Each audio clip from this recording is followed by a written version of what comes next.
বাসার টিপি-লিংক রাউটারের পাসওয়ার্ড পরিবর্তন করা কিন্তু খুবই সহজ।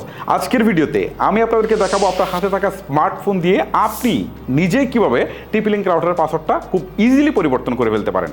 তবে পাসওয়ার্ড পরিবর্তন করার আগে আপনার টিপি-লিংক রাউটারটা জাস্ট হচ্ছে আপনার স্মার্টফোনের সাথে কানেক্ট রাখতে হবে। অর্থাৎ উপরের দিকে আপনি দেখবেন যে এই যে দেখেন আপনার ওয়াইফাইয়ের যে সিগন্যালটা এইটা এভাবে দেখাচ্ছে কিনা, এটা দেখালে আপনি বুঝবেন যে আপনার রাউটারের সাথে আপনার স্মার্টফোনটা কানেক্ট আছে। এবার আপনার কাজটা শুরু করতে পারেন। আমার স্মার্টফোনের সাথে কিন্তু টিপি-লিংক রাউটারটা অলরেডি কিন্তু কানেক্ট করা রয়েছে, আপনাদের কিন্তু কানেক্ট করা থাকতে হবে।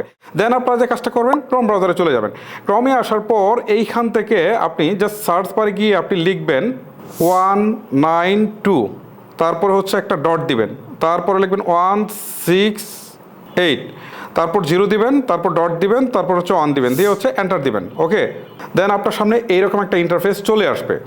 এখন এইটাকে যদি আমরা জুম করি তাহলে দেখেন এখানে কি দেখাচ্ছে, এখানে বলতেছে পাসওয়ার্ড দিতে। ওকে, সো আপনার রাউটারের একটা পাসওয়ার্ড আছে, এই পাসওয়ার্ডটা দিতে হবে। সাধারণত ডিফল্ট পাসওয়ার্ডটা হয় অ্যাডমিন, ছোটো হাতের এ দিয়ে তারপর হচ্ছে DMIN, অ্যাডমিন।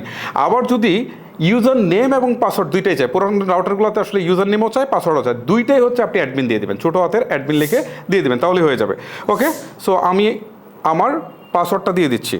দেখেন আমি পাসওয়ার্ডটা দিয়ে দিলাম, এখন লগ ইন অপশনে ক্লিক করে দিচ্ছি। অলরেডি কিন্তু আমি লগ ইন করে ফেলেছি। এখন একটু জুম করে আপনাদেরকে দেখাই।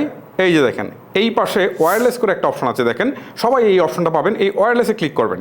ওয়্যারলেসে ক্লিক করার পর এখন যদি একটু সলভ করে এদিকে আসি, দেখেন এখানে দুইটা অপশন দেওয়া রয়েছে। একটা হচ্ছে নেটওয়ার্ক নেম, মানে আমার যে ওয়াইফাইয়ের নামটা আছে সেটা যদি আমি চেঞ্জ করতে চাই তাহলে এখানে ক্লিক দিয়ে এইটাকেও চেঞ্জ করতে পারবো। ঠিক আছে, যেমন এখানে শামিম 007 আছে, এইটা যদি আমি কেটে সম্পূর্ণ নতুনটা দিতে চাই দিতে পারবো। আর এখানে দেখেন পাসওয়ার্ডটাও কিন্তু দেখাচ্ছে, এই যে দেখেন পাসওয়ার্ডটা দেখাচ্ছে। সো আমি যদি পাসওয়ার্ডটাও চেঞ্জ করতে চাই তাহলে পাসওয়ার্ডটা, আমরা তো পাসওয়ার্ডে চেঞ্জ করবো, সো আগে পাসওয়ার্ডটা কেটে দিলাম, কেটে দিয়ে আমি একটা নতুন পাসওয়ার্ড বসাই।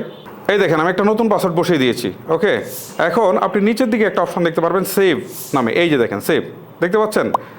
এই সেভ অপশনে ক্লিক দিলে কিন্তু পাসওয়ার্ডটা চেঞ্জ হয়ে যাবে। ওকে, আমি ক্লিক দিয়ে দিয়েছি, অলরেডি কিন্তু আমার পাসওয়ার্ডটা চেঞ্জ হয়ে গেল। সো গাইস, এইভাবেই কিন্তু আপনারা খুব সহজে টিপি-লিংক রাউটারের পাসওয়ার্ড পরিবর্তন করে ফেলতে পারেন। সো ভিডিওটা লেন্দি করছি না, এখানে শেষ করছি। আর এরকম প্রয়োজনীয় ভিডিওগুলো রেগুলার পেতে চাইলে মাস্ট বি আমাদের চ্যানেলটিকে সাবস্ক্রাইব অথবা পেজটিকে ফলো করে রাখতে ভুলবেন না।